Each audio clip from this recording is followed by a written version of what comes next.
नमस्कार दोस्तों। पिछले दिनों वोट अधिकार यात्रा को लेकर के तेजस्वी यादव और राहुल गांधी जी की यात्रा पूरे बिहार भ्रमण पे थी। उन संदर्भ में मैं बात करूंगा। जब यह यात्रा का रथ जो है दरभंगा पहुंचता है तो अचानक से भीड़ में से एक लड़का जा करके माइक पर और माननीय प्रधानमंत्री नरेंद्र मोदी जी के मां के विषय में अ, गाली देता है, जिसकी घोर मैं निंदा करता हूं तथा ऐसा नहीं होना चाहिए। कानून अपना काम कर रही है और पुलिस ने उस लड़के को गिरफ्तार कर लिया और उसे जो है जेल में डाल दिया गया है। अब जो है भारतीय जनता पार्टी के द्वारा जो है आज के डेट में 4 तारीख को 4 सितंबर को बिहार बंद का आयोजन किया गया और कहीं कहीं सुनने में आया है कि जो है भारत बंद का भी आयोजन किया गया है। दोस्तों, बिहार की राजनीति में जो है गालियां जो है अब आम बात रह गई है। गालियां बिहार के विधानसभा में भी चलती है, बिहार के विधानसभा के बाहर भी चलती है और पक्ष और विपक्ष के दोनों नेता इतने मर्यादित है, इतने सत्यवादी है और इतने इतने संस्कारी है कि ये दोनों आपस में गाली गलौज करने से कभी भी नहीं बचते हैं।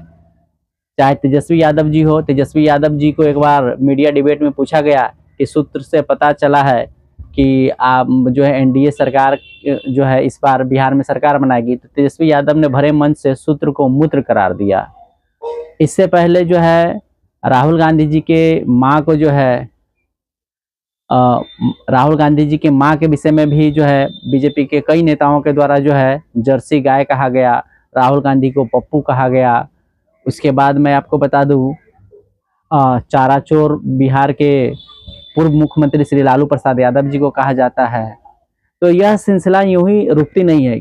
आज की बंदी से क्या यह साबित हो जाएगा कि बिहार विधानसभा में नेता और विपक्ष, पक्ष और विपक्ष दोनों एक दूसरे से वैचारिक लड़ाई लड़ेंगे, गाली गलौज नहीं करेंगे? क्या ये लोग बिहार को मैसेज देना चाहते हैं?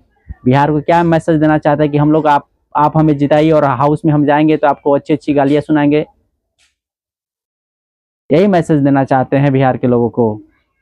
आप कहते हैं गाली के नाम पर जो है बिहार बंदी बुलाया जाता है, कभी वोट अधिकार यात्रा के नाम पर सड़क को जाम कर दिया जाता है, कभी जो है बिहार बदलाव यात्रा के नाम पर सड़क को जाम कर दिया जाता है।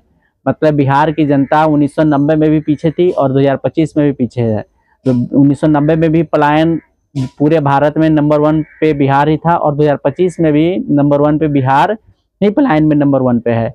1990 में भी बिहार के प्रति व्यक्ति आय का दर सबसे नीचे था और 2025 में भी प्रति व्यक्ति आय सबसे नीचे है। दोनों पार्टी के लीडर पक्ष और विपक्ष कब एक साथ एक मंच पर आकर के बिहार के उत्थान के लिए एक दिन बंदी का आयोजन करेंगे? कब दोनों पार्टी के लोग बिहार में शिक्षा का स्तर जो आज भी पूरे भारत में जो है गिरा हुआ है, कब इसके लिए जो है एक सहमति रैली निकालेंगे कि हम लोग शिक्षा में विकास चाहते हैं? सीता माता का मंदिर जो पर्यटक स्थल बनने जा रहा है, उसके उत्थान के लिए घोषणा पे घोषणा होती रहती है, घोषणा पे घोषणा होती रहती है और घोषणा होने के बाद एक एक काम को पूरा करने में लगभग 10-10 साल लग जाते हैं। सही समय पर सरकार काम कब तक करेगी, इसके लिए कब तक दोनों पार्ट सत्ता और विपक्ष दोनों एक साथ कब ज्वाइंट मीटिंग करके बिहार के लोगों को समर्पित करेंगे? इन सभी विषय पर सत्ता और विपक्ष के बाद जो है बात करने के लिए समय नहीं है। और ये जो तरह तरह का प्रोपेगेंडा ये दोनों लोग अपनाते रहते हैं और बिहार की जनता को गुमराह करके रखती है। और बिहार की जनता जो है इतनी भोली भाली जनता है, जिसके पास काम नहीं है, जिसके पास रोजगार नहीं है, जिसके पास फैक्ट्री नहीं है, जिसके पास उद्योग नहीं है, जिसके पास धंधा नहीं है, जिसके पास खेत में डालने के लिए पानी नहीं है, अच्छी फसल नहीं है। इन सभी विषयों पर बिहार की जनता के बीच में सत्ता पक्ष के लोग और विपक्ष के लोग सवाल नहीं करते हैं। सवाल उनसे नहीं पूछा जाता है कि उनका आर्थिक स्थिति का सुधार कैसे होगा, उनका सामाजिक स्थिति का कैसे सुधार होगा, उनकी बेटियों का अधिकार के लेकर के कभी चर्चा नहीं होती है। नारी सशक्तिकरण के विषय पर कभी ये लोग नारेबाजी तो करते हैं, अपने मैनिफेस्टो में लाते हैं, लेकिन नारी का स्थिति आज बिहार में देख लिया जाए किस प्रकार से है। इस पर इस संदर्भ में जो है बिहार के सत्ता और विपक्ष दोनों बैकफुट पे रहते हैं और जब इन्हें वोट लेना होता है तो बिहार की जनता के बीच में तरह तरह का प्रोपेगेंडा फैला करके और देश की जनता को, बिहार की जनता को दोनों पार्टी गुमराह करना चाहती है। मैं दोनों पार्टियों से निवेदन करता हूं कि आप लोग आज जो बंदी का ऐलान किए हैं और इससे पहले जो आप लोग बंदी का आयोजन करते रहते हैं, आज के बाद बिहार के विधानसभा में दोनों लोग जो है, सत्ता पक्ष और विपक्ष लोग, गाली गलौज नहीं करेंगे। एक बार हमें सुनने को मिला था कि मोदी जी ने नीतीश कुमार जी के डीएनए के ऊपर सवाल किया था। वो सभी बातें भूल जाया करती है, उसके ऊपर कोई बवाल नहीं हुआ।